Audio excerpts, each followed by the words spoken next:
So Keir Starmer's great Brexit betrayal is fully underway. Of course, remember, he was Remainer-in-Chief. He was the man pushing, above all, for a second referendum to overturn the result. But he went to the country in July 2024 with some absolute assurances we would not be rejoining the single market, the customs union, or the European Union.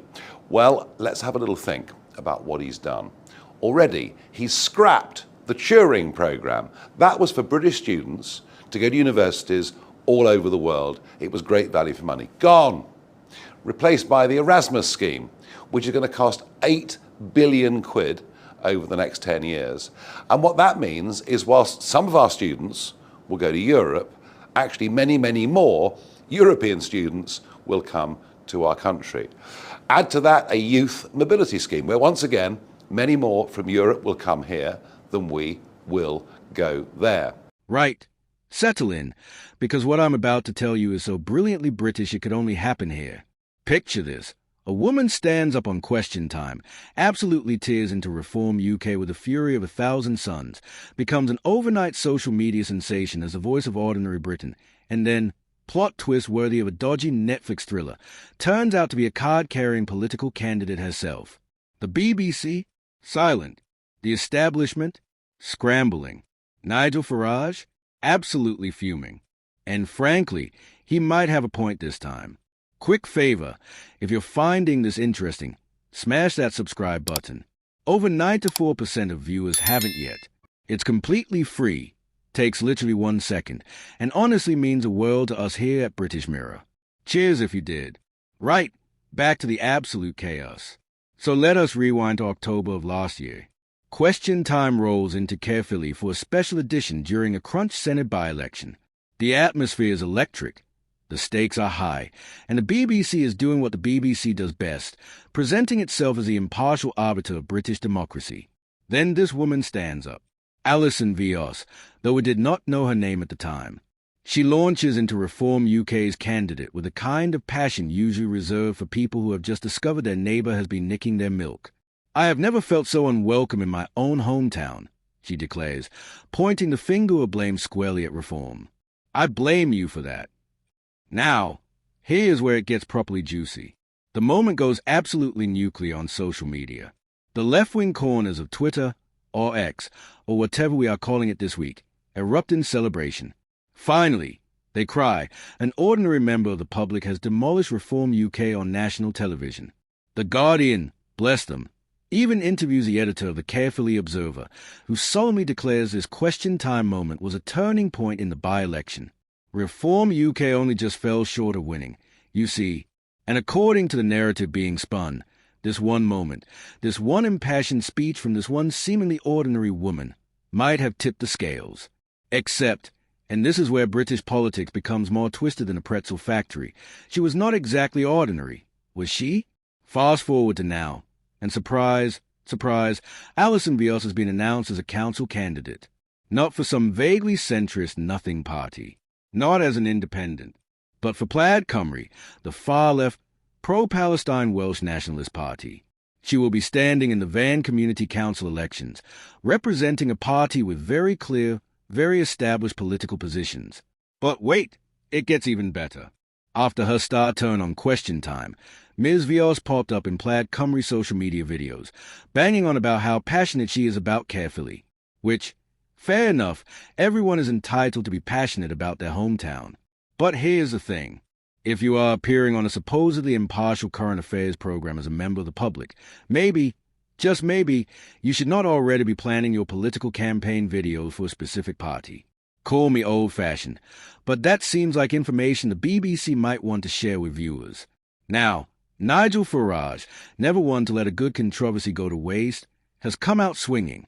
And honestly, this time, you can see why he is livid. He has issued an official complaint to the BBC and unleashed a statement that could strip paint. Trust in the BBC has been shaken by scandals in recent years. He thunders, from Hugh Edwards to the selective editing of a clip of President Trump. Now, this revelation will be the final straw for many people in Wales. He then poses a question that is presumably keeping BBC executives awake at night. How can there be any confidence that Reform will get a fair and balanced hearing when this is a kind of thing that happens at key election debates? It is a fair question, is it not?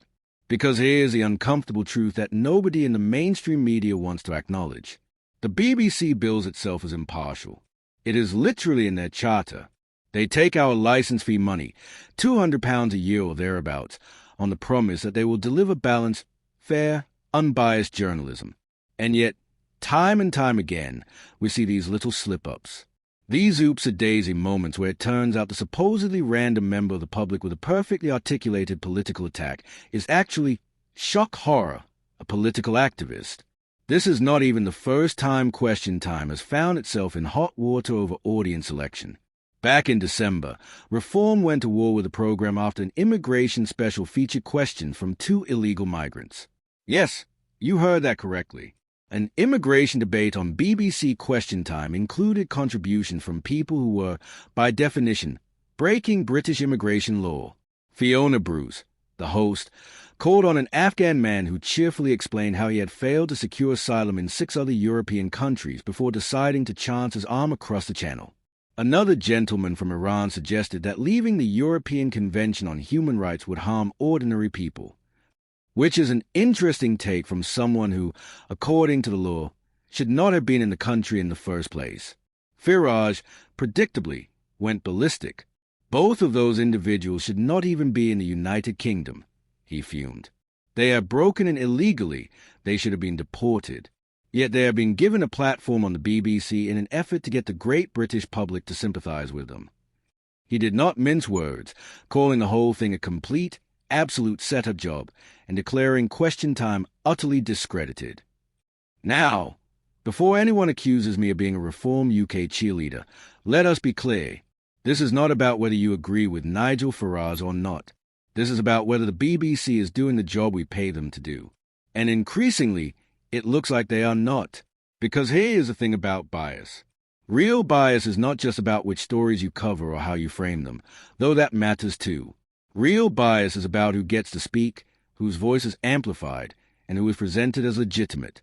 When the BBC puts someone on Question Time and presents him as an ordinary member of the public, they are giving that person the imprimatur of authenticity. They are saying, this is what normal Britain thinks. And when it turns out that person is actually a political candidate with clear partisan affiliations, that is not just misleading. It is a fundamental betrayal of trust. It is propaganda masquerading as impartiality. Think about it this way. Imagine you are watching a documentary about, I do not know, the benefits of a particular diet. And throughout the program, they interview this seemingly independent nutritionist who extols the virtues of eating nothing but kale and quinoa. Then, at the end, in tiny letters, you discover that nutritionist is actually the CEO of Big Kale Incorporated. You would feel conned, would you not? Because the entire premise of the program was based on a lie. That is exactly what is happening here. British politics is fractured into 5 roughly equal chunks, and the governing party is 4th or 5th depending on how you slice it. A staggering 68% of those surveyed by YouGov between December 27th and 29th said they disapproved of Sir Keir's government. 68%. More than 2/3 of the country actively disapproves. Just 12% said they approved. 12%. That's not just unpopular. That's historically, catastrophically, career-endingly unpopular. Another poll in November showed half of Labour voters want Sir Keir to quit. Half of his own voters. Not opponents, not swing voters, but people who actually voted Labour in July 2024 now think he should resign. When your own supporters have turned against you, you've got a problem that can't be fixed with better messaging or policy tweaks. You've got a fundamental crisis of confidence. Sir Keir's future at number 10 is likely to be decided on May 7th when elections will be held for the Welsh Senedd, Scottish Parliament, and local authorities in England. May 7th. That's the real deadline. Not 2027, not the next general election, but May 7, 2026. If Labour gets hammered in those elections, and all evidence suggests they will, the pressure on Sir Keir will become unbearable. Backbench MPs facing decimation in their constituencies will start demanding change. Party donors will panic. The media will declare his premiership finished. He might survive, but he'll be mortally wounded, a zombie prime minister limping towards inevitable defeat. Labour currently leads the Senedd, but is expected to get a drubbing at the polls in what would mark an historic defeat for Welsh Labour, which has been in power since devolution began in 1999. Since devolution began, Labour has controlled Wales for a quarter century. If they lose that stronghold, it's not just politically embarrassing, it's symbolically devastating. It would signal that even in Labour's traditional heartlands, even in areas that have voted Labour for generations, the party is being rejected. That's not a temporary blip. That's a fundamental realignment. While Sir Keir and his cronies are emphasizing stability and talk of efforts to ease the cost of living, others are waiting in the wings to take the helm. Waiting in the wings. That's diplomatic language for sharpening their knives. Health Secretary Wes Streeting, Home Secretary Shabana Mahmood, and Mayor of Greater Manchester Andy Burnham have all been reported as harboring leadership ambitions. Harboring leadership ambitions. That's a delicate way of saying they're positioning themselves to replace a Keir when, not if, he falls. These aren't idle rumors. These are serious politicians with significant support bases calculating when to make their move. Wes Streeting is particularly interesting because he's been remarkably visible and outspoken for a health secretary. His taken on the NHS, the unions, and vested interests with a boldness that contrasts sharply with Sir Keir's caution. Whether you agree with his positions or not, he's demonstrating political courage and clarity that makes him an obvious alternative if Labour decides they need a change. Shabana Mahmood as Home Secretary is handling some of the most contentious issues around immigration and law and order, giving her visibility and authority. Andy Burnham, meanwhile, has cultivated an image as a successful regional leader who actually delivers for his constituents, offering a contrast to Westminster dysfunction. The fact these names are being openly discussed as potential replacements, while Sir Keir insists he'll still be Prime Minister next year, tells you everything about how weak his position actually is. Strong leaders don't face constant speculation about their successors. Secure prime ministers don't have to repeatedly insist they'll still be in post 12 months hence. The very fact that Keir is making these statements reveals how precarious his situation has become. He's not projecting strength. He's desperately trying to stave off a leadership challenge he knows is coming. What makes Sir Keir's position particularly tragic is that he won such a massive majority, 411 seats. A parliamentary landslide, the kind of majority most politicians dream about, the kind of majority that should give you freedom to implement your vision, to take bold action, to transform the country.